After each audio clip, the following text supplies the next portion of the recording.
and this is the YHR-671 by Yamaha.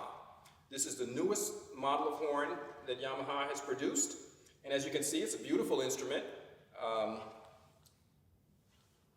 This one is brass. As you know, most horns are either silver or brass. This one is brass, and it is also a gyre wrap. What I mean by the wrap is the way that the metal is wrapped around the body. If you follow where my index finger is going, this shape here, this is the portion there that will tell you that this particular model is the gyre style wrap. Gyre wrap is a very popular wrap, especially among professional players these days. So I think that's a really great feature. I think for good reason too, because they produce a really nice sound, a very warm sound, and more importantly, they have the capability of producing many different sounds. It's not too difficult to produce everything from tiny soft whispers to huge heroic sounds with this type of horn. I looked over the horn very well in the last week or so that I've been playing it, and I noticed that the craftsmanship, the workmanship, just looks amazing. I'm looking at all of the braces, at all of the soldering, the valve action, how quickly they pop back up, even tiny details like the water key in the back and how quickly the springs move. Everything looks to be not just in order, but actually beautiful. I would imagine this horn is built for the long haul, and it's probably going to last a good long while. It's very sturdy. It feels sturdy in my hand. I noticed another little tiny feature that I think is kind of neat was the little rings here that you pull to take the tuning slides out. I noticed the front tuning slide, there's a ring here, and the back tuning slide, you usually have to take the front out to get to the back. But Yamaha added a kind of cool little feature here. They added a long piece of metal here before the ring, so that way I can pull out the back tuning slide without having to reach out and get the front tuning slide out first. This is the second valve to get to the back side where the B-flat side of the horn is. That's a pretty neat feature, and I'm sure that's going to come in handy when I'm doing rehearsals and performances with this horn. There's a little bit of engraving down here, of course the Yamaha name and their logo, but there's also some decorative engraving here that I think is kind of neat. The most important thing about the horn, though, to me at least, is that I believe it sounds really good. The horn sounds good and it makes everything easier. That's something that I'm always looking for, and I know my students are always looking for, and I know that band directors purchasing instruments are always looking for. Was a horn that's got a nice center of sound. Just hit, you know, you can hit the notes kind of high or a little low or right in the middle.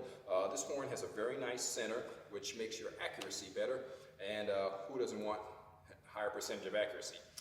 So, like I was saying, I test out all the registers of the horn, the middle register, the high register, the low register. I've been doing this all week with a tuner, checking to make sure the horn's relatively in tune with itself. I even use a decibel meter to see the volume if it's there's a wide range. And the expanded tonal range on this horn is pretty impressive.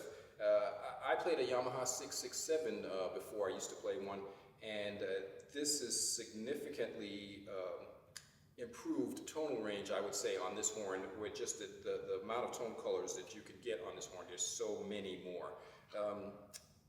The price point of the horn being down in the level of the mass-produced horns makes it, I think, particularly attractive. And I've found many really top-notch professional level horns that I could recommend to students, but I haven't found many that were at a price range that it's going to make parents happy. So this horn, I don't know how they did it, but somehow Yamaha figured out a way to produce a horn that actually is a top-notch professional horn, but is priced on a level that students can purchase.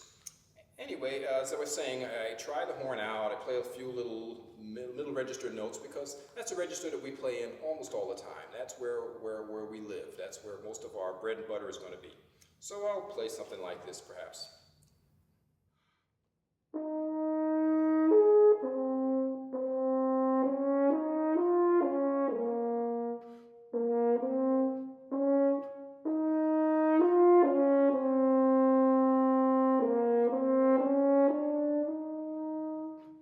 Etc., and just kind of check it out to see how difficult it is to play. That's one thing you can't see on the video, is how easy it feels on my lip, which is extremely important, I think, because once again, it's going to help with your accuracy, it's going to help with endurance, just the horn feels easy to play. I check out a little bit in the high register, a little bit in the low register. The high register, I wasn't expecting it to be a problem based on my experience with past Yamaha horns. They always seem to nail that part. Just the high register is usually pretty easy to produce. The low register was the one where I've always had the most difficulty personally, and this horn sure helps me out in that area.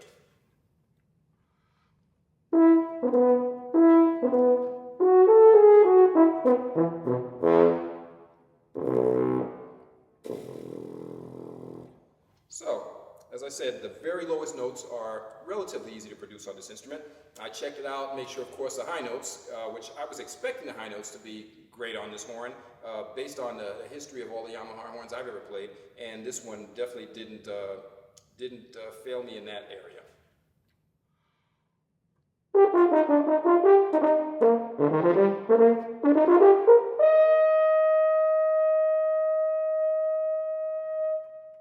And as I said, the one thing you can't see in the video is how easy it feels on the lip to produce those notes, and I can definitely guarantee you that this horn, they did a great job in making that happen with this horn. So I'm going to move along because I'm going to run out of time here. I'm making a really short video here. I just want to tell you real quickly about the 671. But I do want to play for you a short little exercise I've kind of developed that runs through all the gamut of my experimentation with a new horn. I play something a little bit slow and lyrical in the middle register, try to play a few high notes, a few low notes, particularly loud low notes, check the flexibility of the instrument, maybe a lip trill or something like that would do, and of course check to see how the horn sounds when you're playing stopped, how difficult it is to get the horn to get your stop notes in there. And I just, like I said, cram it all into about a 30-second little fun ditty that I like to do whenever I try a new horn. I think you'll enjoy it.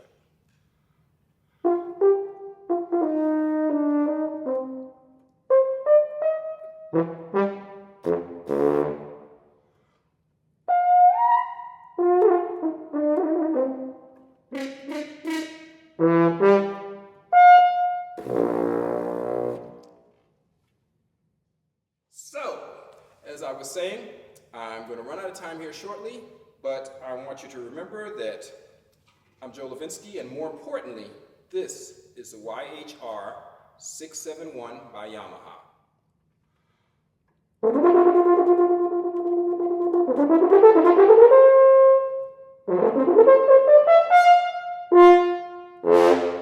Thank you.